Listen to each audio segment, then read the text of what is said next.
ಬೇಸಿಗೆನಲ್ಲಿ ನಾವು ಹೊರಗಡೆ ಹೋದ ತಕ್ಷಣ ಐಸ್ ಕ್ರೀಮ್ ತಿಂತೀವಿ ಅಥವಾ ಮನೆಗೆ ಬರುವಾಗ ಫ್ಯಾಮಿಲಿ ಐಸ್ ಕ್ರೀಮ್ ಪ್ಯಾಕನ್ನು ತೊಗೊಂಡು ಬರ್ತೀವಿ ಅಲ್ವಾ.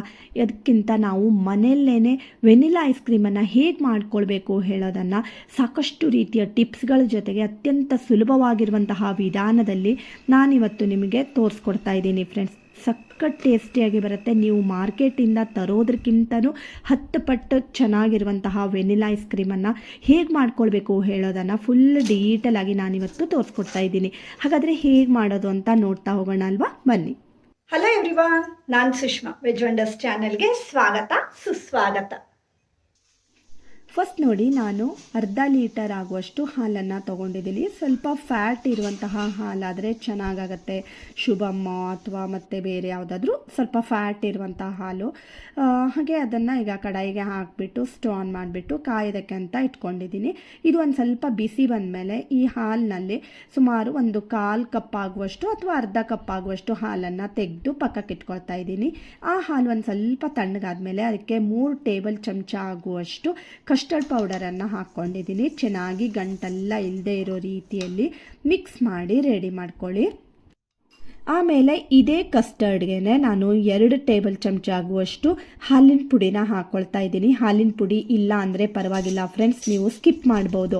ಹಾಗೆ ಇದನ್ನು ಅಷ್ಟೇ ಚೆನ್ನಾಗಿ ಮಿಕ್ಸ್ ಮಾಡ್ಕೊಳ್ಳಿ. ಮತ್ತು ಈ ಕಡೆಗೂ ಅಷ್ಟೇ ಹಾಲೆಲ್ಲ ನೋಡಿ ಬಾಯ್ಲ್ ಆಗ್ತಾ ಆಗ್ತಾ ಅದು ಕ್ವಾಂಟಿಟಿಯಲ್ಲಿ ಒಂದು ಸ್ವಲ್ಪ ಕಮ್ಮಿ ಆಗುತ್ತೆ ಮತ್ತು ಗಟ್ಟಿ ಆಗ್ತಾ ಬಂದಿರುತ್ತೆ ಹಾಲು ಅಲ್ವಾ. ಆ ಟೈಮ್ನಲ್ಲಿ ಅರ್ಧ ಕಪ್ ಆಗುವಷ್ಟು ಸಕ್ಕರೆನ ಸೇರಿಸ್ಕೊಳ್ತಾ ಇದ್ದೀನಿ.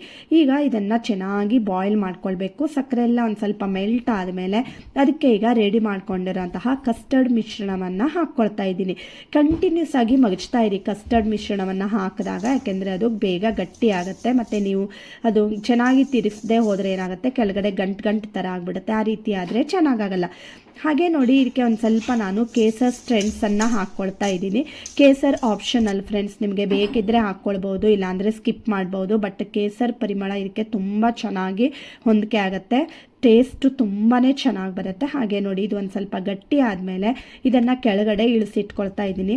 ತುಂಬ ಗಟ್ಟಿ ಆಗೋ ತನಕ ನೀವು ಮಗಚೋದು ಬೇಡ, ಯಾಕೆಂದರೆ ಅದು ಫುಲ್ ತಣ್ಣಗಾದ್ಮೇಲೆ ಇನ್ನೂ ಒಂದು ಸ್ವಲ್ಪ ಗಟ್ಟಿ ಆಗುತ್ತೆ, ಅದಕ್ಕೋಸ್ಕರ.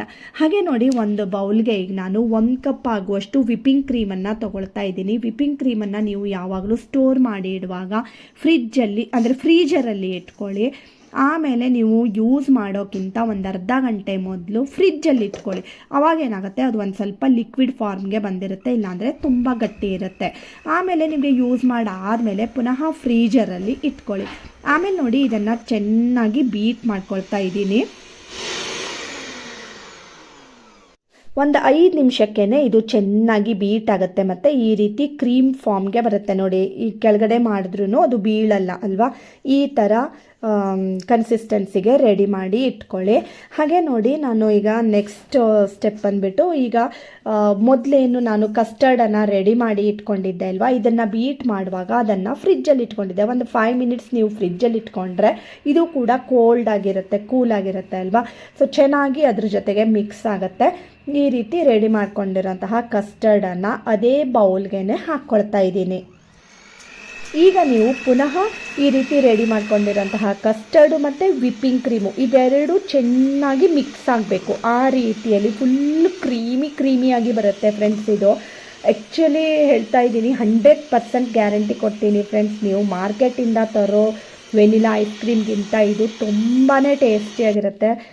ಹಾಗೆ ನೋಡಿ, ಈ ಥರ ಇದೆಲ್ಲ ಮಿಕ್ಸ್ ಆದಮೇಲೆ ಇದಕ್ಕೆ 1 ಚಮಚ ಆಗುವಷ್ಟು ವೆನಿಲಾ ಎಸೆನ್ಸನ್ನು ಹಾಕ್ಕೊಳ್ತಾ ಇದ್ದೀನಿ. ಯಾಕೆಂದರೆ ನಾನು ವೆನಿಲಾ ಐಸ್ ಕ್ರೀಮನ್ನು ಮಾಡ್ತಾಯಿದ್ದೀನಿ ಅಲ್ವಾ, ಇದಕ್ಕೆ ಚೆನ್ನಾಗಿ ಮ್ಯಾಚ್ ಆಗುತ್ತೆ ಇದು. ಸೊ ಅದಕ್ಕೋಸ್ಕರ ಒಂದು ಸ್ವಲ್ಪ ವೆನಿಲಾ ಎಸೆನ್ಸನ್ನು ಹಾಕ್ಬಿಟ್ಟು ಪುನಃ ಈ ರೀತಿ ಬೀಟ್ ಮಾಡ್ಕೊಳ್ಬೇಕು.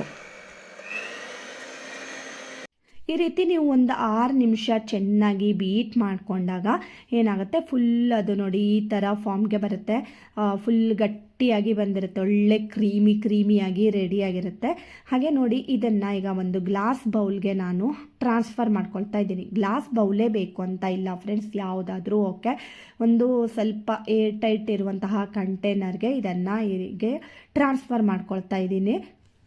ಫ್ರೆಂಡ್ಸ್, ಮತ್ತು ನಿಮಗೆ ಯಾವುದಾದ್ರೂ ಐಸ್ ಕ್ರೀಮ್ ರೆಸಿಪಿ ಬೇಕು ಅಂದರೆ ಕಮೆಂಟ್ ಮಾಡಿ, ಖಂಡಿತ ನಾನು ನಿಮಗೋಸ್ಕರ ಆ ರೆಸಿಪಿಯನ್ನು ತೋರಿಸ್ಕೊಡ್ತೀನಿ. ಮತ್ತು ನೀವು ಎಲ್ಲಿಂದ ನೋಡ್ತಾ ಇದ್ದೀರಿ ಹೇಳೋದನ್ನು ಕೂಡ ಕಮೆಂಟ್ ಮಾಡಿ ತಿಳಿಸಿ. ಈಗ ನೋಡಿ, ಫುಲ್ ಗ್ಲಾಸ್ ಬೌಲ್ಗೆ ಇದನ್ನು ಎಲ್ಲ ಹಾಕಿಬಿಟ್ಟು ಚೆನ್ನಾಗಿ ಸ್ಪ್ರೆಡ್ ಮಾಡಿ ರೆಡಿ ಮಾಡ್ಕೊಂಡಿದ್ದೀನಿ. ಆಮೇಲೆ ಇದಕ್ಕೆ ಮೇಲ್ಗಡೆಯಿಂದ ಒಂದು ಸಿಲ್ವರ್ ಫಾಯಿಲನ್ನು ಗಟ್ಟಿಯಾಗಿ ಮುಚ್ಚಿಡ್ತಾ ಇದ್ದೀನಿ. ಎಲ್ಲೂ ಗ್ಯಾಪ್ ಬರಬಾರ್ದು ಫ್ರೆಂಡ್ಸ್. ಈ ರೀತಿ ಟೈಟಾಗಿ ಇದನ್ನು ಸುತ್ತಿ ಇಡಬೇಕು. ಹಾಗೆ ಮೇಲ್ಗಡೆಯಿಂದ ಕೂಡ ಒಂದು ಪ್ಲೇಟನ್ನು ಗಟ್ಟಿಯಾಗಿ ಮುಚ್ಚಿಡಬೇಕು. ಈ ಥರ ರೆಡಿ ಮಾಡ್ಕೊಳ್ಳಿ. ಆಮೇಲೆ ಇದನ್ನು ಸುಮಾರು ಒಂದು 4 ರಿಂದ 5 ಗಂಟೆಗಳ ಕಾಲ ಫ್ರೀಜರಲ್ಲಿ ಇಟ್ಕೊಳ್ಳಿ. ಸೊ ಅದೇನಾಗುತ್ತೆ, ಸೆಮಿ ಸಾಲಿಡ್ ಆಗಿರುತ್ತೆ ನಾವು ಆಮೇಲೆ ಓಪನ್ ಮಾಡಿದಾಗ. ಸೊ ಈಗ ನೋಡಿ, ಒಂದು 5 ಗಂಟೆಗಳ ಕಾಲ ಆದಮೇಲೆ ನಾನು ಮುಚ್ಚಳನ ಓಪನ್ ಮಾಡಿದ್ದೀನಿ ಮತ್ತು ಈ ಸಿಲ್ವರ್ ಫಾಯಿಲನ್ನು ಕೂಡ ತೆಗೆದಿದ್ದೀನಿ. ಈ ಥರ ರೆಡಿಯಾಗಿರುತ್ತೆ. ನಿಮಗೆ ಟೈಮ್ ಇರಲಿಲ್ಲ ಅಂತಾದರೆ ಹಾಗೆ ಕೂಡ ತಿನ್ಬೋದು ಈ ಸ್ಟೇಜ್ನಲ್ಲಿ ಕೂಡ. ಬಟ್ ಒಂದು ಟಿಪ್ ಏನಂದರೆ, ನೀವು ಈ ಥರ ಮಾಡಿಕೊಂಡು ಇದನ್ನು ಪುನಃ ನೀವು ಬೌಲ್ಗೆ ಹಾಕಿ ಬೀಟ್ ಮಾಡ್ಕೊಳ್ಳೋದ್ರಿಂದ ಏನಾಗುತ್ತೆ, ಅದು ಫುಲ್ ಇನ್ನೂ ಒಂಥರ ಕ್ರೀಮಿಯಾಗಿ ಬರುತ್ತೆ. ತಿನ್ನೋದಕ್ಕೆ ಟೇಸ್ಟಿಯಾಗಿರುತ್ತೆ ಫ್ರೆಂಡ್ಸ್. ಸೊ ಬೇಕಿದ್ರೆ ನೀವು ಆ ಥರ ಕೂಡ ಮಾಡ್ಕೊಳ್ಬೋದು. ನೋಡಿ, ಈಗ ನಾನು ಎಲ್ಲ ಐಸ್ ಕ್ರೀಮನ್ನು ಪುನಃ ಈ ಬೌಲ್ಗೆ ಹಾಕಿಬಿಟ್ಟು ಈಗ ಮತ್ತೆ ಬೀಟ್ ಮಾಡ್ಕೊಳ್ತಾ ಇದ್ದೀನಿ.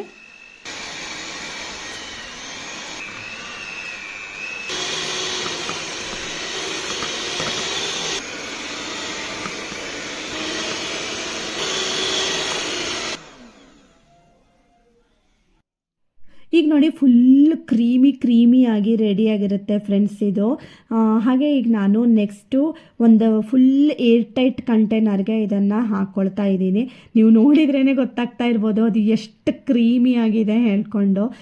ನಿಜವಾಗ್ಲೂ ಹೇಳ್ತೀನಿ ಫ್ರೆಂಡ್ಸ್, ಟೇಸ್ಟಿಯಾಗಿ ಬರುತ್ತೆ. ಈ ರೀತಿ ನಾವು ವೆನಿಲಾ ಐಸ್ ಕ್ರೀಮನ್ನು ರೆಡಿ ಮಾಡಿಕೊಂಡ್ರೆ ಈ ಥರ ಮೇಲೆಲ್ಲ ಸರ್ಫೇಸ್ ಎಲ್ಲ ಫುಲ್ ನೈಸ್ ಮಾಡಿ, ಇದಕ್ಕೆ ಬೇಕಿದ್ರೆ ನೀವು ಮೇಲ್ಗಡೆಯಿಂದ ಸ್ಟ್ರಾಬೆರಿ ಅಥವಾ ನಟ್ಸು ಇದೆಲ್ಲ ಹಾಕ್ಕೊಳ್ಬೋದು, ಇಲ್ಲಾಂದರೆ ಆಮೇಲೆ ಕೂಡ ಹಾಕ್ಕೊಳ್ಬೋದು.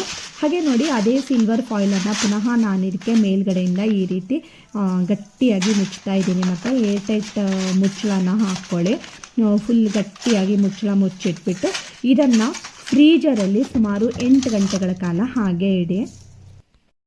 ಮತ್ತು ಫ್ರೆಂಡ್ಸ್, ಈಗಾಗಲೇ ನಾನು ಅತ್ಯಂತ ಸುಲಭವಾಗಿ ಮಾಡುವಂತಹ ಕಲ್ಲಂಗಡಿ ಹಣ್ಣಿನ ಐಸ್ ಕ್ರೀಮ್ ಕೂಡ ಪೋಸ್ಟ್ ಮಾಡಿದ್ದೀನಿ. ಅದು ಈಗಾಗಲೇ 50,000 ವ್ಯೂಸ್ ಕೂಡ ಬಂದಿದೆ.